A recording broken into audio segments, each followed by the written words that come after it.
Beaucoup, monsieur le député. Monsieur le député.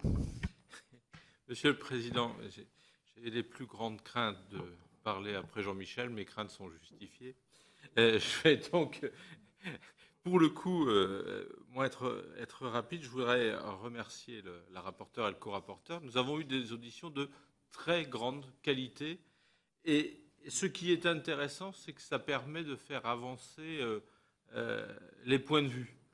Je dois dire qu'à l'issue de cette mission, je n'ai pas le même sentiment qu'au départ. Et c'est sans doute intéressant.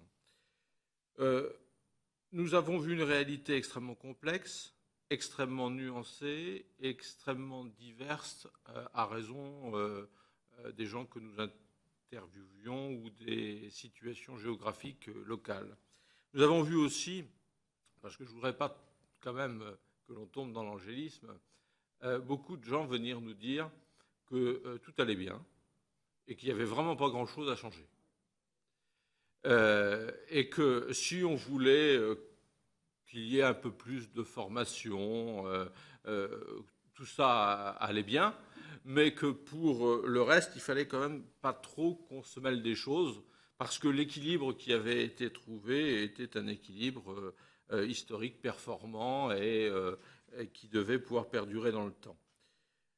En même temps, je dis cela pour tout le monde, car on a pu entendre cela aussi bien de la part de magistrats professionnels que de la part de juges consulaires.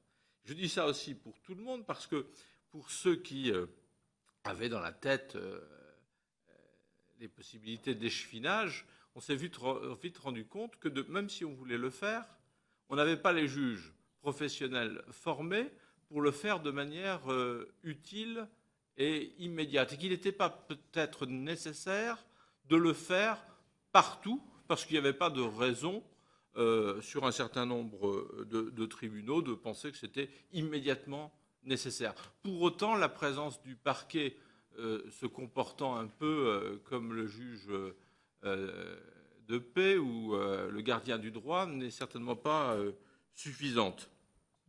Alors, moi je pense, Madame la Présidente, qu'il y a beaucoup de propositions. Certaines sont très innovantes.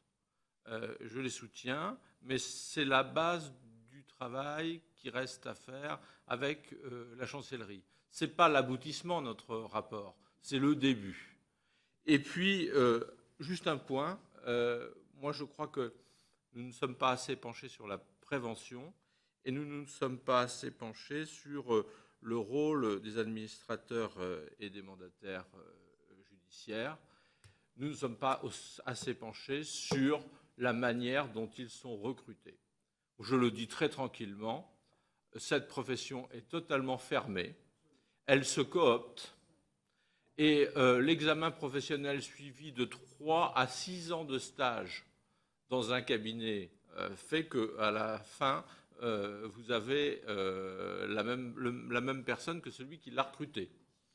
Et quand je vois que pour une compétence nationale, avec l'explosion, malheureusement, des procédures collectives, nous avons 121 administrateurs judiciaires et 317 mandataires judiciaires, je me dis que sans doute le choix du juge, lorsqu'il nomme, doit être assez restreint.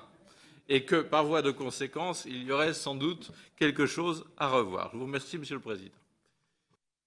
Ô combien d'accord est-ce que vous